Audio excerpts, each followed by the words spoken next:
Okay, so the story we're diving into today, it's just incredibly tragic and, frankly, shocking. It's about a journalist, a crime he saw happening, and a single decision he made that cost him his life. At the end of the day, it all boils down to this one really devastating fact. He was killed because of a video on his phone. Just think about that for a second. What could he have possibly recorded that was worth taking someone's life over? All right, so let's set the scene. We're in Ghazipur, Bangladesh, at this super busy city intersection. It's what should have been just a normal evening, But it quickly turned into this scene of just shocking public violence. So who was Asaduzaman Tuhin? I think it's really important to remember he wasn't just a name in a headline. This was a 38-year-old man, a reporter for a local paper. But even more than that, he was a husband and a dad to 2 boys.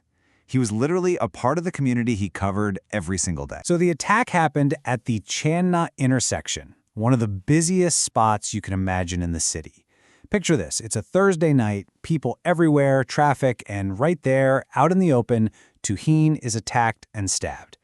I mean, the sheer boldness of doing that in public, it just left everyone completely stunned. So now the police have this incredibly brazen public murder on their hands. And pretty quickly, their whole investigation starts to zero in on this one mysterious woman who seems to be at the very center of everything. That woman's name was Golapi.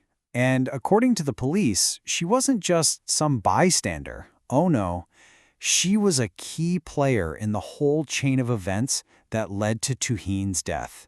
She was the person who could basically unlock this entire criminal plot. And the police, they moved fast. They arrested Golapi, and they identified her role as a honey trap operative. Then they arrested her husband, Faisal, who they say was the mastermind behind it all. And it didn't stop there. 5 other accomplices were picked up too. Suddenly, you're looking at a whole coordinated criminal gang. Okay, so what exactly was this gang up to? To really get why Tuhin was murdered, we have to pull back the curtain on how they operated. And their go-to method? It was a classic criminal scheme called a honey trap. Now, if you're not familiar with the term, a honey trap is basically a setup. It's a calculated trick. You have an operative, in this case, Golapi, who lures a target into some kind of fake public fight. And that's the cue for her hidden partners to swoop in and, in all the chaos, rob or blackmail the poor guy. And listen, this wasn't some new inventive crime. The Ghazipur police commissioner actually came out and said, yeah, this is a known tactic. They've seen it time and time again. Someone gets lured into a public spectacle, it's all a setup, and then poof, their money and valuables are gone in the confusion. So what kicked off this whole night of violence? You're not going to believe it. A tragically small amount of money. The gang's first victim that night, a garment worker, had just taken out 25,000 taka. Now that's only about $200. But just seeing that flash of cash was enough to make him a target. Their whole operation was like a chillingly effective playbook, and it had 4 simple steps. Step 1, find a target, someone they've seen has cash. Step 2, the lure. Golapi starts a big fake argument in public. Step 3, the ambush. That's the signal for her husband and the others to rush in armed. And finally, step 4, the robbery. In all that chaos, they overwhelm the victim and take everything. And this is the exact moment where 2 completely separate stories, a street robbery and a journalist on his way home, are about to crash into each other in the most tragic way imaginable. So just try to picture the scene, right? On one side of the street, you have this gang attacking their target, Badshah Mia. Their little honey trap scheme is now a full-blown knife assault. And then just standing nearby is Asaduzaman Tuhin. He sees what's happening and, on pure instinct, does what journalists do. He pulls out his phone and starts recording. And that's when it happens. The attackers look up and they spot him. The shift was immediate.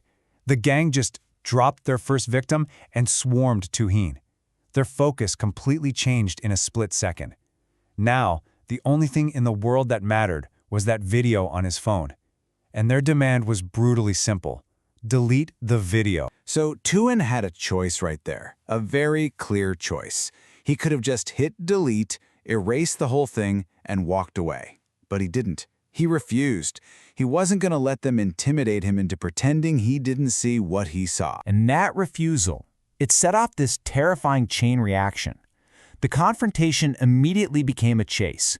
Tuhin started running for his life, and he managed to get into a small grocery store nearby, trying to find safety. But the gang was right behind him. They followed him inside, and there, away from the public eye, they cornered him and murdered him, all to destroy that video. Well, in the aftermath of an act that brutal, the focus, of course, turned to getting justice for Tuhin and his family. But his death also left this really deep and unsettling question just hanging over everything. The police response, to their credit, has been really swift. 7 out of the 8 suspects they've identified are already in custody, and that includes the 2 alleged ringleaders, Galape and Faisal. There are 2 separate cases filed, one for Tuhin's murder and another for that first assault. After the autopsy, Tuhin was brought home to his family and buried in his village. And that really brings us to the final lingering thought here. Tuhin's story is, without a doubt, a harrowing reminder of the dangers journalists can face just for doing their jobs. But, in a world where pretty much anyone with a smartphone can become a witness and document a crime, his story forces all of us to think about a much bigger question. What really is the price of bearing witness?